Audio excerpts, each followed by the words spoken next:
Era un milagro de desarrollo urbano, de desarrollo económico, y empezó a rivalizar con Grecia, con Atenas, Esparta, también ciudades-estados de la antigua Grecia, y especialmente a rivalizar con Roma. Y usted sabe que esos grandes imperios no podían tolerar, todavía Roma no era un imperio, pero era la ciudad de más desarrollo en ese tiempo y se iba perfilando como una república fuerte, que luego llegaría a ser imperio, por supuesto. Los romanos decidieron que ellos iban a barrer a Cartago de sobre la faz de la tierra.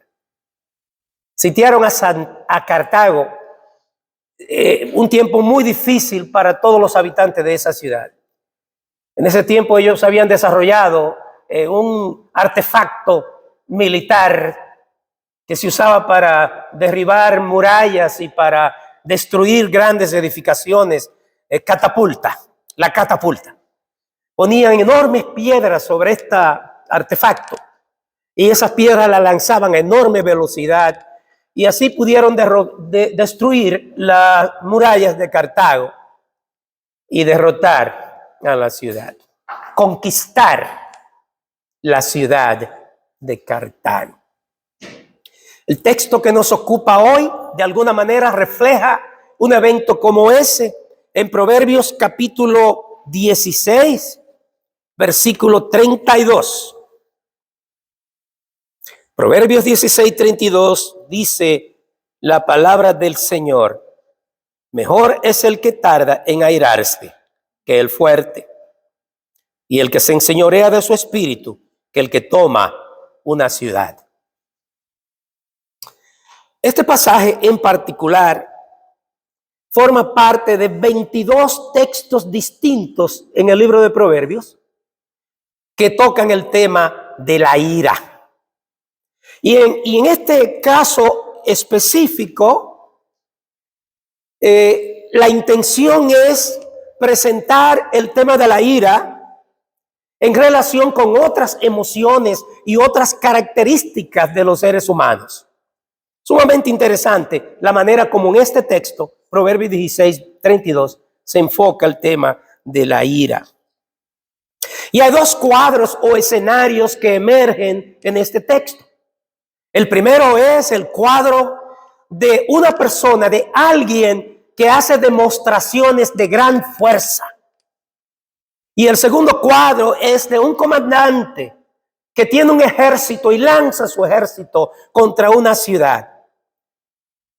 Usted puede pensar en nuestros días actuales en los grandes aserraderos de madera en los bosques, la tala de árboles. Necesitan hombres muy musculosos para talar esos árboles. Cualquiera no podría con ese trabajo. Tiene que ser una persona muy bien dotada físicamente, con una enorme fuerza. En siglos anteriores, el traslado de la madera de esos lugares era una tarea bastante laboriosa. Tenían que construir balsas de madera, de troncos de madera. Los llenaban con troncos enormes, pesadísimos, y entonces los iban llevando a través del río, por la corriente del río, hasta llegar a un lugar donde entonces ahí los tomaban y lo llevaban al destino final, que era un aserradero donde lo iban a convertir en madera. Para eso se necesitaba enorme fuerza. Pero también piensa en el otro cuadro, el de un general, un comandante, que quiere tomar esa ciudad. Él sabe que tiene las habilidades, él sabe que tiene el poder, los hombres, las armas, los recursos, se lanza sobre ella y la conquista. Ahora piense usted en el caballero que hace alarde de gran fuerza. Esa persona se siente bien, ¿verdad que sí? Se siente orgulloso de ser tan fuerte, porque cuando se compara con otros hombres, pues obviamente la diferencia es abismal. Y piensa en el comandante, después que toma la ciudad, y en sus soldados, celebrando por todo lo alto esa hazaña enorme. Una cosa interesante, el general romano que comandó el ejército que destruyó a Cartago era uno de los Escipiones, Escipión Emiliano. Y en una investigación que yo hice acerca de su carácter, descubrí que Escipión era un hombre muy violento, muy iracundo, que montaba en cólera fácilmente. Y cuando montaba en cólera, había que correr porque destruía lo que encontrara a su paso. Fíjese bien cómo un comandante capaz de usar sus habilidades y destrezas y su poderío para tomar y dominar una ciudad, sin embargo, era incapaz de controlar sus propios estados de ánimo.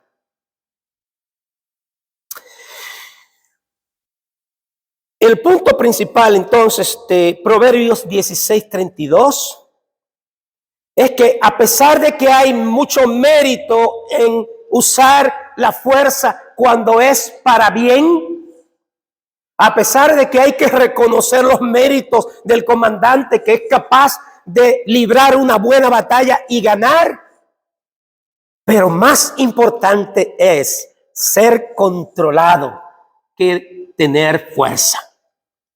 Y más importante es controlar las emociones, enseñorearse de su espíritu, de sus impulsos, de su ímpetu, que tener grandes victorias en la guerra.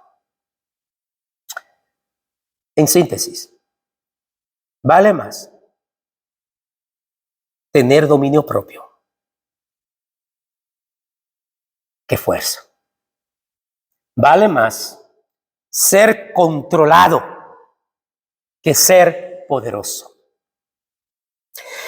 Y tomando en cuenta esta idea principal que surge de este pasaje, lo primero que debemos decir es que hay grandes riesgos en dejarse dominar por la ira. Mucho riesgo. De hecho, en Efesios capítulo 4 y versículo 26, el apóstol Pablo se refirió a este tema y dio una exhortación justamente pensando en el peligro, en los riesgos de dejarse dominar de la ira.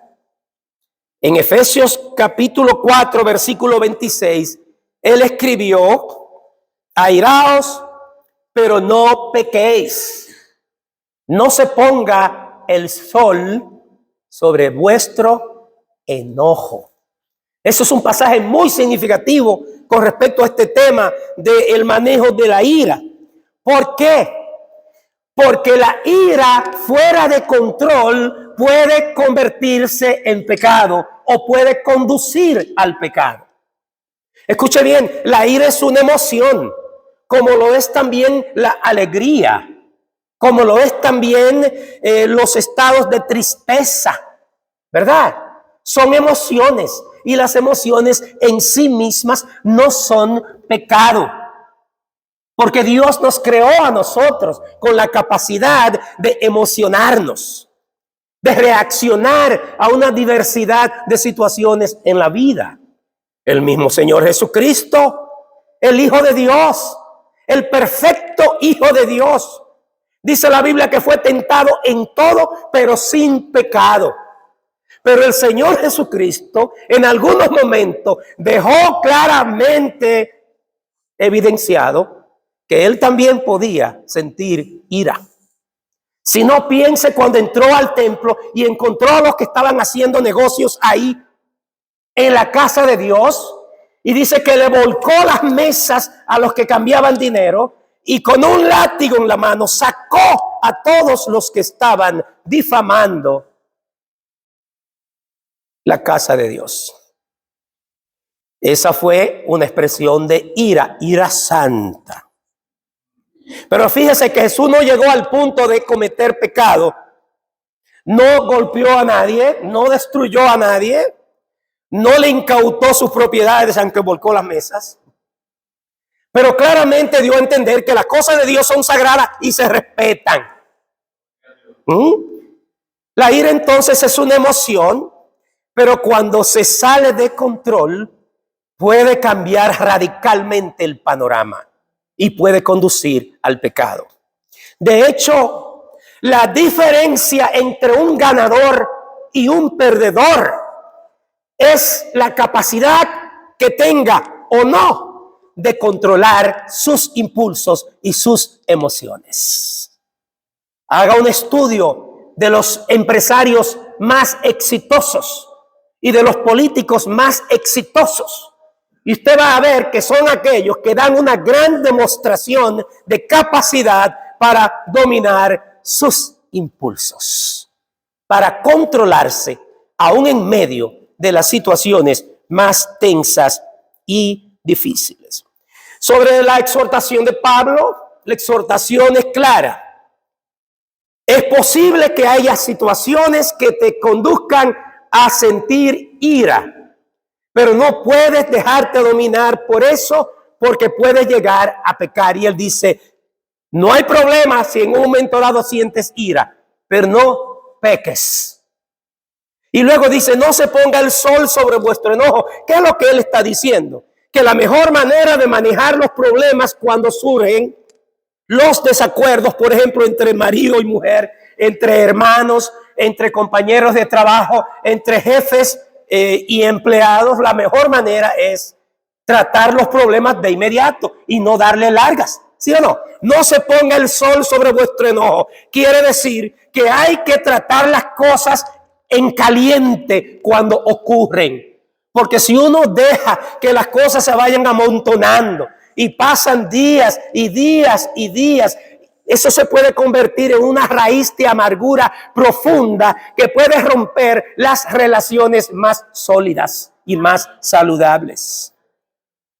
Entonces es importante que prestemos atención a la exhortación de la palabra de Dios. Yo no sé cuál es tu situación ahora mismo, lo que está pasando en tu vida. Podría haber muchísimas circunstancias que estén provocando ira en ti. Pero escucha la palabra de Dios, dale oportunidad al Espíritu Santo para que tú puedas manejarte y ser un vencedor, un ganador, en vez de un perdedor. La palabra de Dios nos va a decir a través de este texto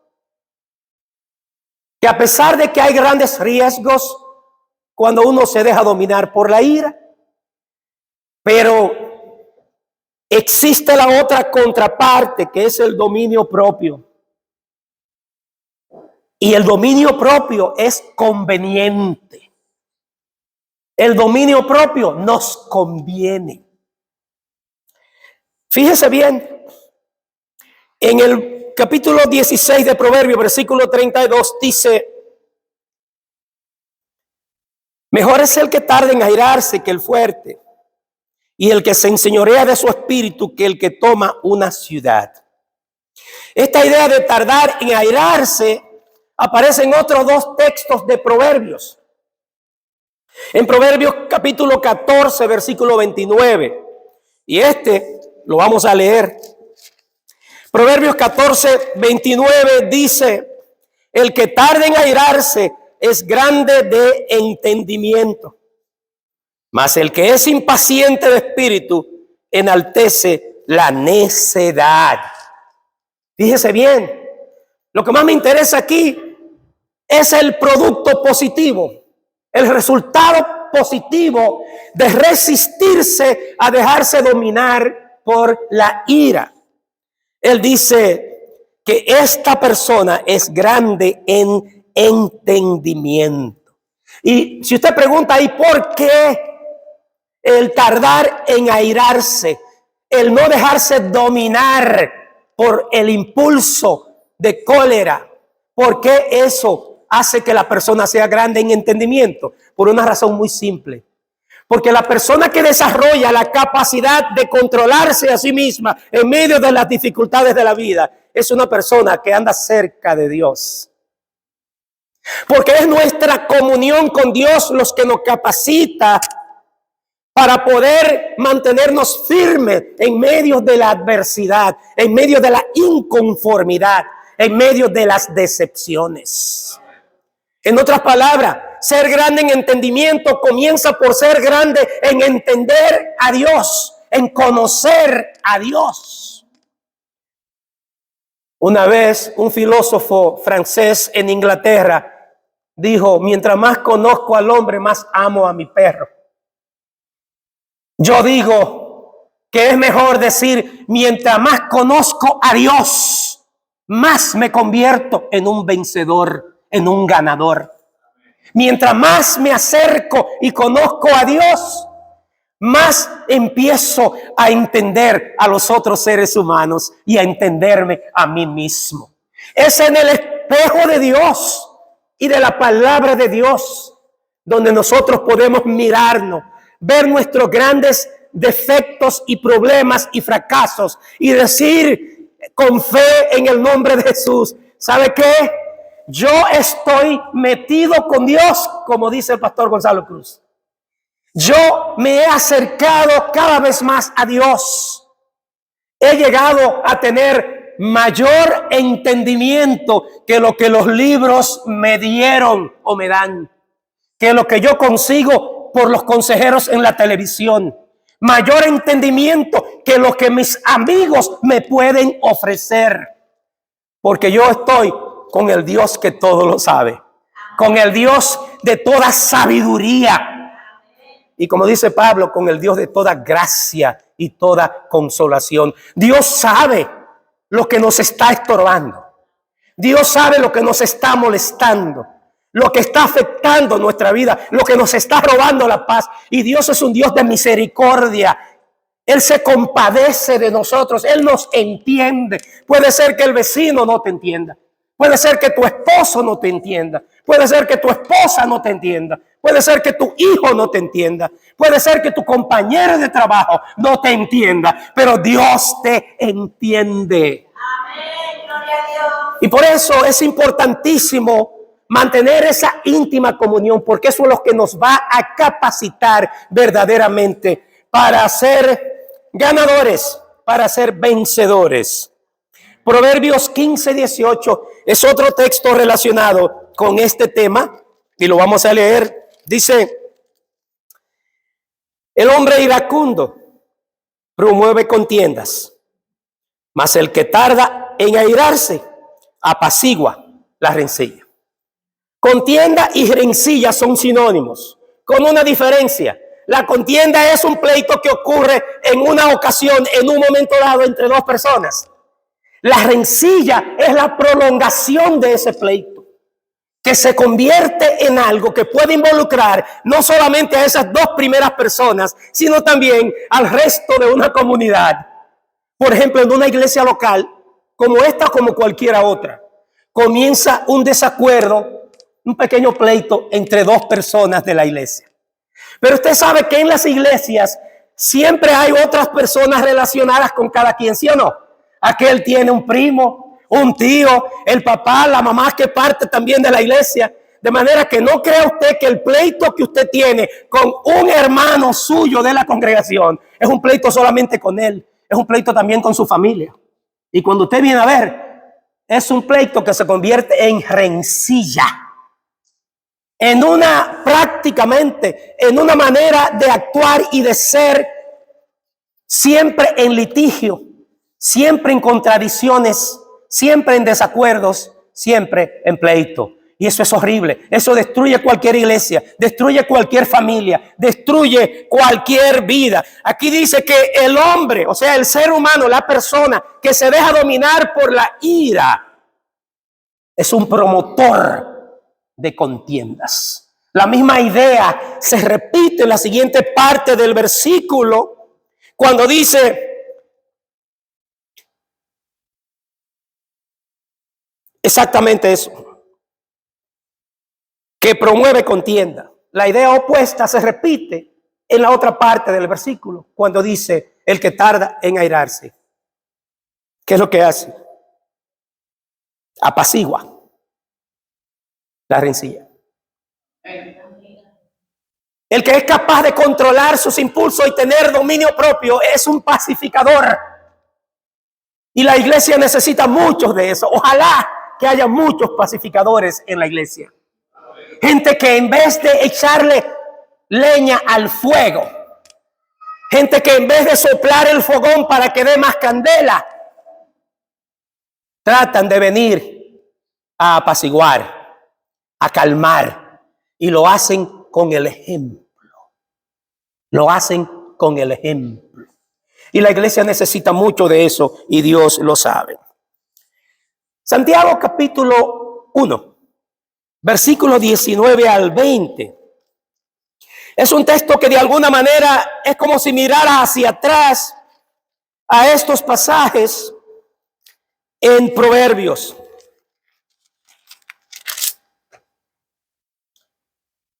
Fíjese lo que dice Santiago 1:19. Por esto, mis amados hermanos, todo hombre sea pronto para oír, tardo para hablar, tardo para airarse. Porque la ira del hombre no obra la justicia de Dios. Wow. Este es un texto desafiante, estrechamente conectado con lo que estamos hablando aquí en esta mañana. Todo hombre sea pronto para oír. Es decir, toda persona, vamos a decir todo hijo de Dios, debe tener una disposición inmediata a prestar el oído y a escuchar, especialmente a escuchar el consejo que viene de Dios, que viene de la palabra de Dios, a aprender a oír a Dios cuando habla, hacerle caso al Espíritu de Dios cuando habla a nuestro espíritu, cuando habla a nuestros corazones. Porque cuando la persona le presta atención a lo que Dios está diciendo, se capacita para manejarse en medio de las situaciones y no dejarse dominar por la ira. Mejor es el dominio propio que el uso de la fuerza. Y fíjese bien lo que dice aquí: sea pronto para oír, tardo para hablar. ¿Usted sabe por qué? Perdón. El que tarda en airarse apacigua la contienda, porque sabe cómo refrenar su lengua, sabe cómo controlar lo que va a hablar. Hay personas que quieren traer tranquilidad y apaciguar un pleito entre dos, pero lo que vienen es a acusar a alguno de los dos. ¿Y qué va a suceder? Que el otro lo va a ver como parcializado y él se va a convertir en un tercero en el pleito. Caen en el pleito. Él pretendía ser un apaciguador, pero por el mal uso de la lengua, por decir lo que no debía, por abrir la boca demasiado rápido, ahí mismo perdió. Y en vez de ser un apaciguador, es otro más que está peleando. Nosotros necesitamos prestarle atención a lo que Dios está diciendo, porque la palabra de Dios está ahí y no es en vano. Dios puso su palabra para que nosotros aprendiéramos de verdad a vivir. Y si estamos pasando trabajo hoy, se lo digo de verdad, y eso me incluye a mí, y no sé a cuántos de ustedes. Si estamos en la encrucijada hoy, quizás sea porque nos hemos tomado la palabra de Dios de manera demasiado ligera, demasiado liviana. Es tiempo de empezar a tomar la palabra de Dios en serio y a usarla como nuestra guía de vida y de comportamiento, como nuestra regla de fe, pero también como nuestra regla de comportamiento. Dice: la ira del hombre no obra la justicia de Dios. Es decir, cuando el hombre se deja dominar por la ira, ahí mismo está traicionando el propósito de Dios para transformar nuestras vidas y formarnos cada vez más de acuerdo al propósito que Él tiene para nosotros en Cristo Jesús. De eso es que está hablando el autor aquí. De que Dios tiene un plan grandioso, un proyecto con la vida de su hijo o de su hija. Pero nosotros, de alguna manera, a veces nos metemos en el camino de Dios y ahí fracasamos.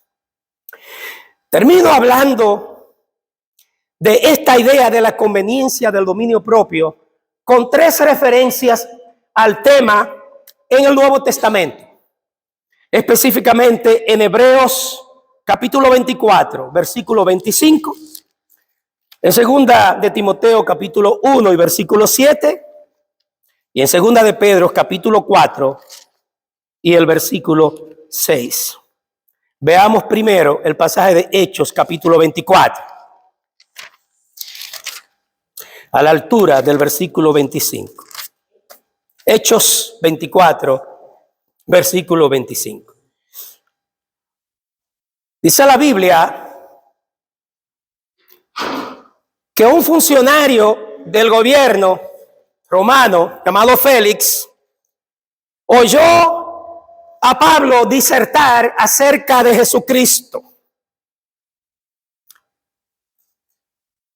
Pero al disertar Pablo acerca de la justicia, del dominio propio y del juicio venidero, Félix se espantó y dijo: ahora vete, pero cuando tenga oportunidad te llamaré.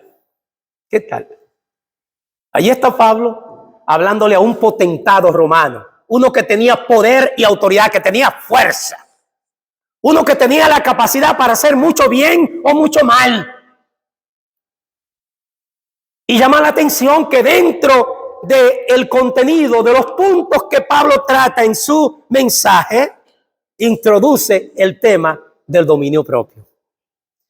¿Y por qué sería que Félix reaccionó de la manera que reaccionó? Porque se alarmó, habló de la justicia, habló del dominio propio y habló del juicio venidero.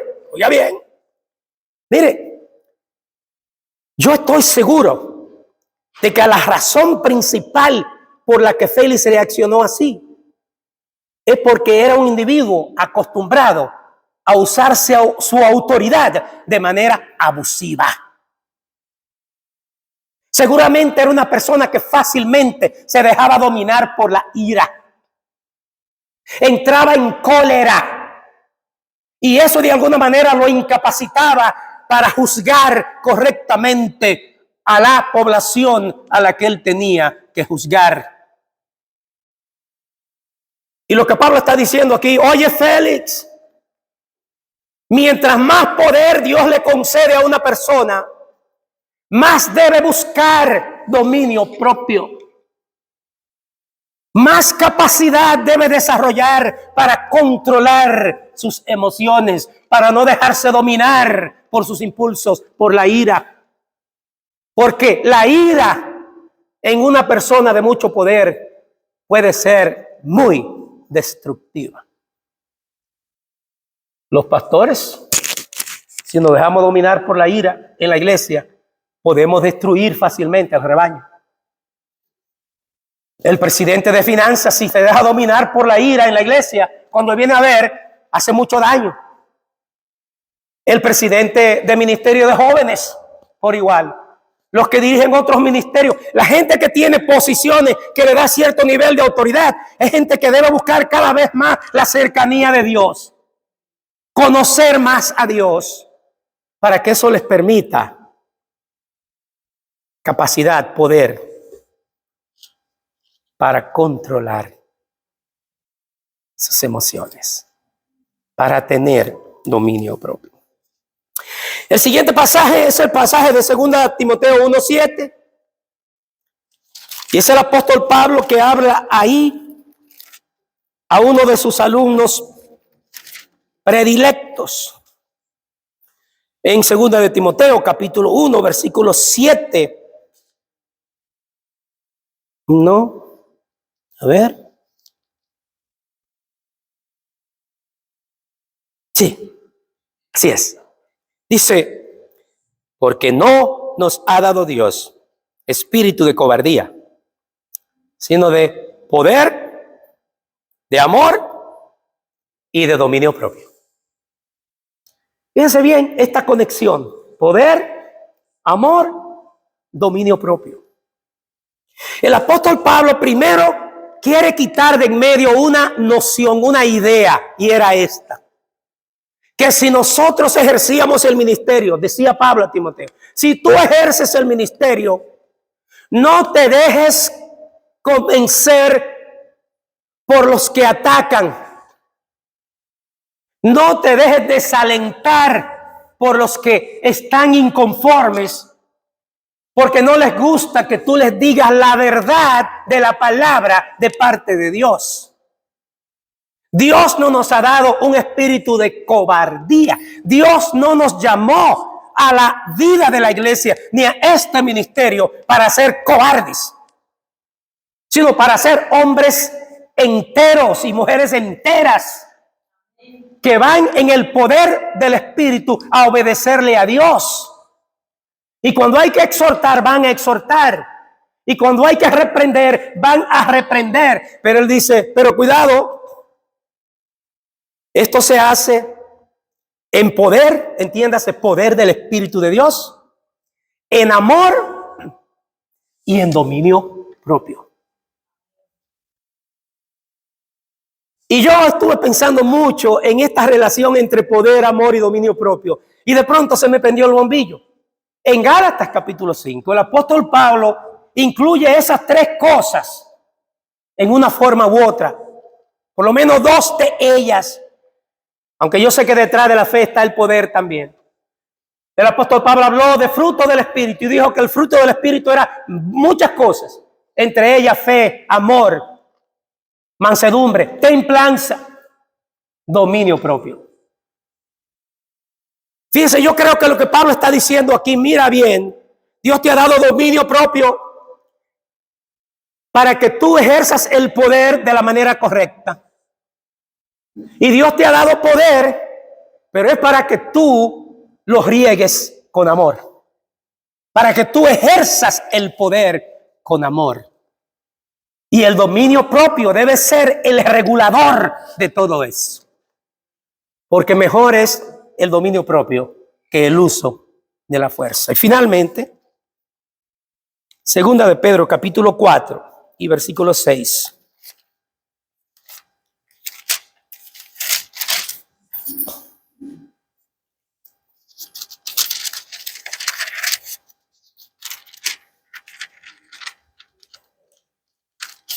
Primera de Pedro, no segunda, disculpa.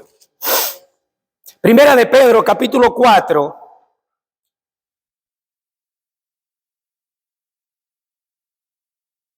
Y versículo 6 no está correcto, es 5, 6.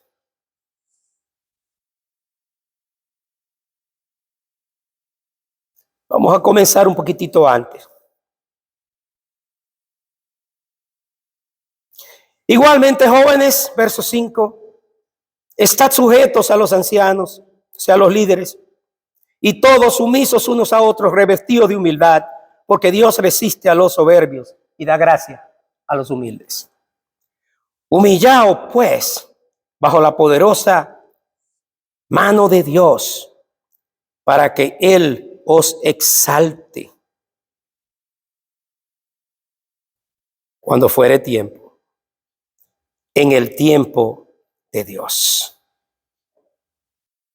¿Qué es lo que el apóstol Pablo está diciendo aquí? Está diciendo que un hijo de Dios no puede ufanarse por el hecho de tener mucho poder, de tener mucha fuerza. Tampoco puede permitir que las circunstancias de la vida lo tiren por el piso a cada rato. Literalmente trapeen el piso, como decimos nosotros, limpien el piso con uno. Porque eso es muy vergonzoso. Y Dios lo sabe. Por eso dice, al contrario, ustedes deben depender de Dios. Y deben ejercer la humildad. No la soberbia que puede llenar el corazón cuando uno se sabe fuerte o cuando se sabe con poder y autoridad. Dice, no. Sean revestidos de humildad, porque de esa manera Dios les va a dar la victoria, los va a convertir en ganadores en vez de perdedores. Y le va a permitir ejercer dominio propio. Si todavía usted tiene dificultad para entender el concepto, yo cierro con esto. Dominio propio significa que aunque usted se esté quemando por dentro por lo que le estén diciendo, usted se aguanta y se amarra la lengua. Dominio propio significa que aunque usted sabe que lo que se está diciendo es falso, usted no quiere saltarle a la yugular a esa persona para rebanarle el cuello. Usted se aguanta. Dominio propio quiere decir que aunque la persona que está hablando con usted está tratando de desbalancearlo, está tratando de sacarlo de sus casillas, descarrilarlo, usted se aguanta y no le da esa oportunidad. Porque hay pecadores maliciosos, impíos maliciosos, que saben cuáles son los puntos débiles de la persona y atacan por ahí. El error de nosotros como cristianos es no recurrir a lo que nos dice la palabra de Dios. Porque la palabra de Dios a esa gente los retrata claramente. Y Dios nos ha dado estas herramientas para aprender a vencer en medio de esas situaciones. Usted sabe lo mal que uno queda, y eso yo lo sé por experiencia. Cuando uno tiene esos arrebatos de ira, que la gente se queda mirando a uno así. Ay, pero mire. Y uno queda chiquitico así. Porque es una vergüenza.